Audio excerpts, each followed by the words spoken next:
Welcome back to New Rockstars. I'm Eric Voss, and Doctor Strange in the Multiverse of Madness seemed like the perfect place to introduce an Iron Man variant from another universe. The Baxter Foundation of the Illuminati and Universe 838 had Ultron sentries designed by someone, and even an unoccupied open seat on their panel, yet the screenwriter Michael Waldron confirmed that while he definitely wanted to pursue Tom Cruise as an alternate Iron Man, no one actually reached out to Cruise and he was never really an option. Shocker, the rumors were false. And considering how the other fan cast Illuminati members turned out, that's good news for Cruise. While rebooting Tony Stark with a multiversal variant seems like something we all want, the truth is, the genius playboy billionaire philanthropist's irreplaceability is actually the smarter move by Marvel head Kevin Feige. You're so smart, Papa Feige. Tell us your secrets, Feige. Well, this is actually a new series we're trying out here at New Rockstars to try to analyze the bold decisions made by Marvel Studios where they defy conventional thinking and defy even what fans think we want, and in the case of the character of Iron Man, to risk making him such a linchpin,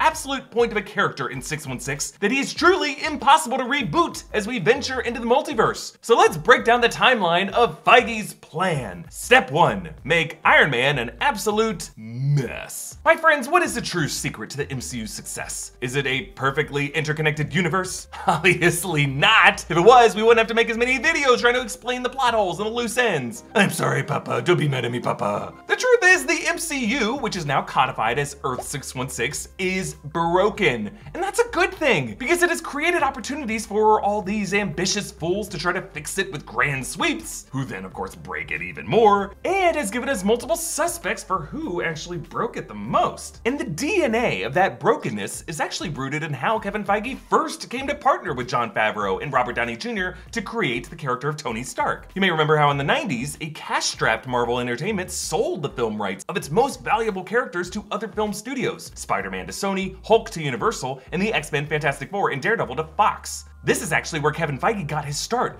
as an assistant on the first Fox X-Men film in 2000. Actually, 20 years later, a retrospective history of this film by Observer revealed that Feige was the nerd in the room who spoke up to ensure characters maintain integrity to the comics. From there, Feige worked on every Marvel title, partnered with other studios. He said he learned a lot from Sam Raimi's Marvel world building on the set of the 2002 Spider-Man. I was there mainly watching and learning on those early Sam Raimi Spider-Man movies.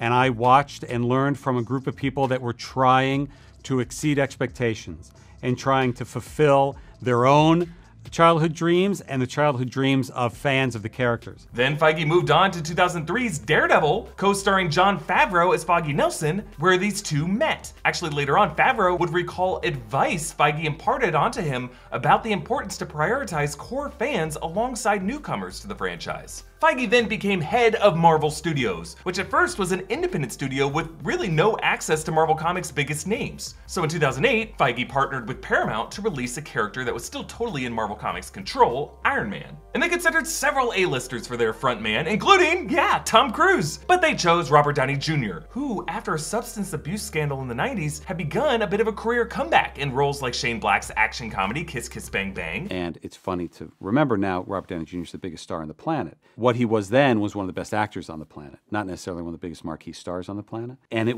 was liberating to make decisions like that I don't know would have been made at other studios at the time.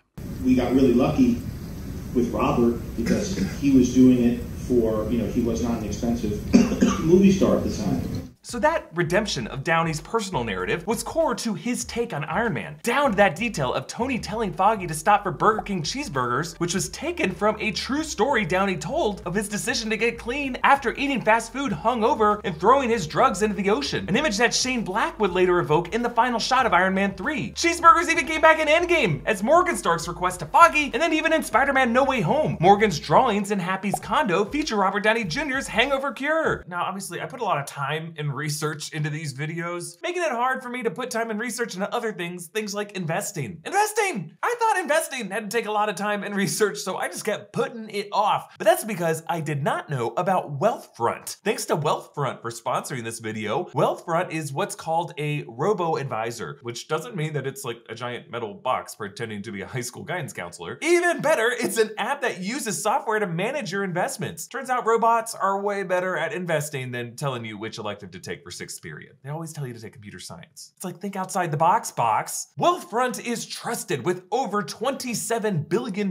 in assets, helping nearly 500,000 people build their wealth. They have a lot of cool tools that help you get more from your savings, like their tax loss harvesting software that looks for opportunities daily to help lower your tax bill. Smarter folks than me know that the key to long-term investing is to invest early in things like ETFs, and then let the robo-advisors do the work for you. You can't beat them at chess, so you better believe they are better at investing. Wealthfront is one of the few companies who actually disclose their annual returns, and they have been voted best robo-advisor by both Investopedia and NerdWallet. So click the link in the description box to try Wealthfront today and get your first $5,000 managed for free. People talk a lot about Tony Stark's flaws as a character. He's an arrogant, alcoholic, paranoid futurist in spite of his brilliant engineering. But I think we fail to remember that one of the key reasons the first Iron Man works so well is how often his armor, which is his biggest selling point, doesn't work. It breaks constantly. The VFX of the armor assembly looks stunning and indeed still holds up, so much that you can see echoes of that piecemeal tactile suit assembly in more recent titles like Moon Knight. Even Doctor Strange, when he jumps off a balcony, is pulling a Tony Stark move. But every scene with Tony's hardware kicking ass is buttoned with a clumsy faceplant. The escape from the cave, faceplant. His first flight, crash through the roof, piano in the car. Rescuing the hostages, then shot down by a tank. This is classic Hollywood slapstick, inspired by people like Buster Keaton, Charlie Chaplin, scrappy heroes tripping and bringing down the whole set with them. And it's really the running joke that the MCU continues to revisit. Tony's brilliant hardware always short circuits and overheats. In Iron Man 3, when he summoned the Mark 42, when he accidentally birthed Ultron and kicked off the series of events that culminated in the Scarlet Witch killing everything. And in Endgame, when his nanotech slyly snatched the stones off Thanos, but left Tony vulnerable to cosmic radiation. Everything broken in the MCU during the Infinity Saga, and maybe even beyond, one could argue, was broken initially by Tony Stark trying to fix things. But perhaps the most critical moment was when Feige and Favreau allowed Downey to go off script in the first Iron Man film's most important line. I am Iron Man. We later learned that Robert Downey Jr. ad-libbed this line. He also ad-libbed the callback to this moment in Avengers Endgame. He included the words, "I am Iron Man," among several takes of this snap during reshoots. I am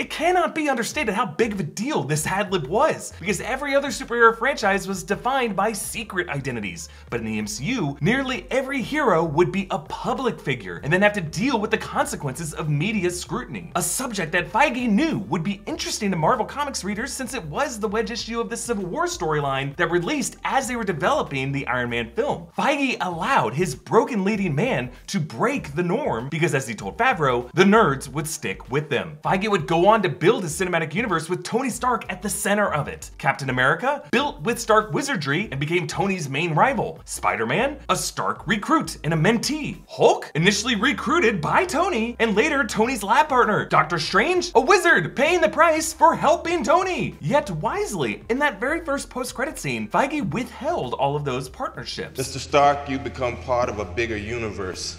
You just don't know it yet. But what I love about this is that Kevin Feige originally planned to have Samuel L. Jackson give a completely different line. And I'm about to show you a deleted scene that has never been seen by anyone before right now.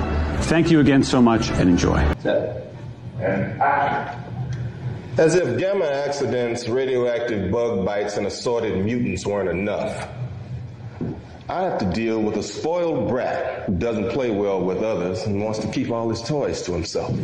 Aha! So Feige benched Hulk, benched Spider-Man, and benched the X-Men. And not just for contractual reasons, because remember, Marvel was then an independent studio that partnered with Universal to make The Incredible Hulk, and might have been able to partner with Fox to make MCU X-Men movies back then. Or with Sony to do an MCU Spider-Man, which eventually, after their Disney acquisition and after Sony gave them a window, they did. And there is a fascinating behind-the-scenes drama there that not a lot of people know we're gonna cover in a future chapter of the series. So Feige absolutely could have cited radioactive bug bites and assorted mutants, but he waited. For now, keeping Hulk and Spider-Man and the X-Men out of the scene kept the MCU all about Tony Stark and his brokenness. Feige would go on to do the same thing in titles like WandaVision, withholding cameos from big names like Doctor Strange or Mephisto to keep the focus on Wanda and Vision, and that delay made Wanda a fiercer threat to Doctor Strange. So now that Multiverse of Madness has revealed to us at least an 838 universe filled with variant heroes, some of them now dead and certainly requiring resurrections, no Iron Man variant, I don't care how superior, can replicate the full extent of the brokenness that Robert Downey Jr.'s take on the character has encoded into the 616 universe. And I'm not just saying this in the way one might make a case for Heath Ledger as the definitive Joker or Janet Hubert as the definitive Aunt Viv, but really to say that Kevin Feige has already designed the 616 MCU in the Infinity Saga as a Tony Stark cinematic universe, and that other universes we visit, like 838 and any of the other ones, the overzealous frontman role should be occupied by some other hot mess. For 838, that mess seems to be Reed Richards, who literally is now a mess of string cheese on the Baxter Foundation floor. But for other universes, that mess could be Kang, or Magneto, or Jean Grey, or Victor Von Doom. Their flaws should define those universes. Can other Tony Starks exist in those universes?